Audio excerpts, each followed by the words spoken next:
你说一下。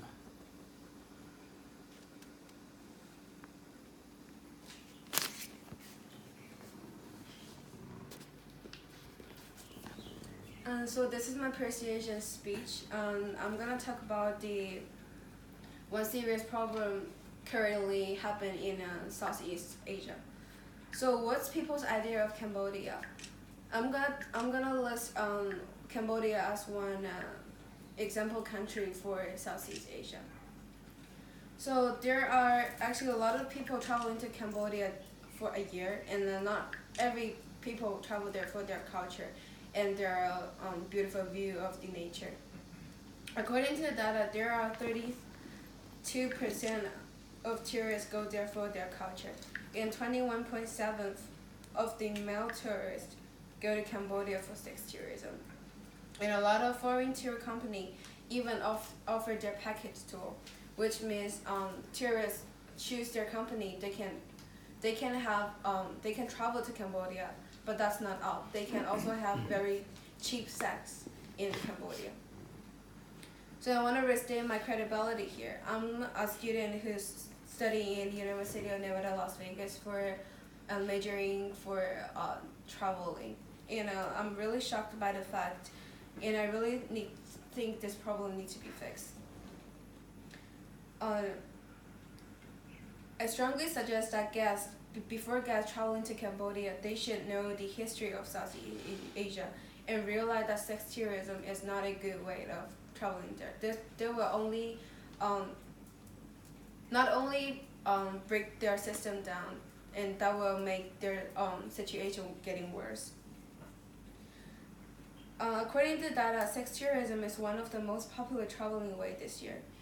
And sex tourism provide anywhere between 2% to 15% of the gross domestic product of Thailand, Indonesia, and the Philippines.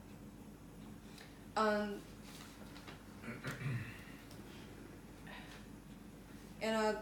today I'm gonna also mention about the Brothers.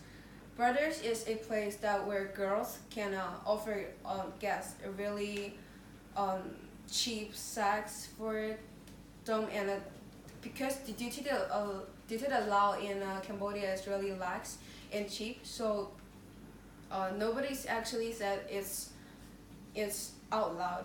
So the brothers actually returned to Cambodia in 1992, and the numbers of children's age from 12 to 18 are actually working with the brothers.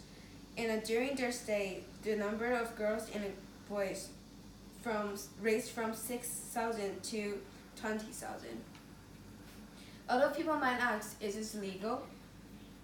So according to data that tourism industry publicity, it's actually opposed to child sex tourism. However, it cannot be stopped. A lot of people might ask why. Because it's local authorities' duty. They cannot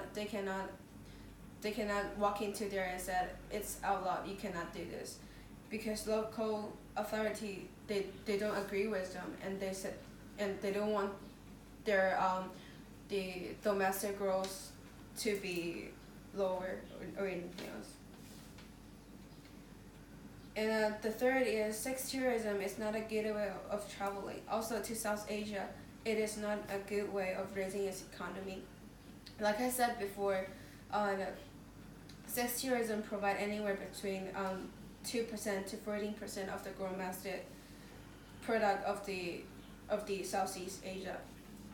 And sex tourism is actually the cornerstone of its profit learning based on tourist consumption.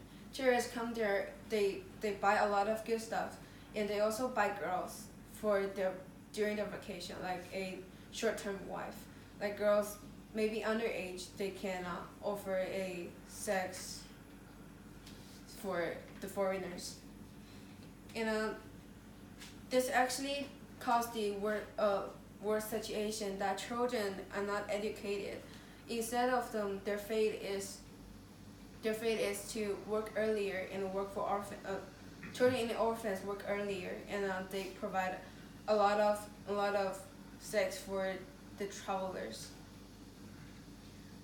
And speaking of that, I'm gonna mention organization called Cambodia League for the Promotion and Defense of Human Rights. It is also known as LICADHO.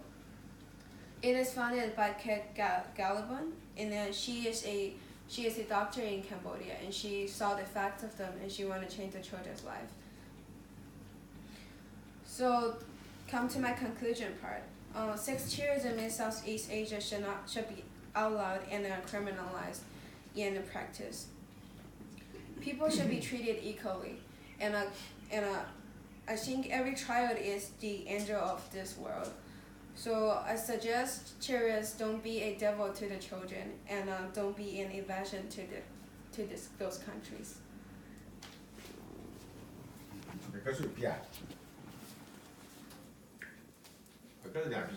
And those are all my guests for today. Thanks for their participations.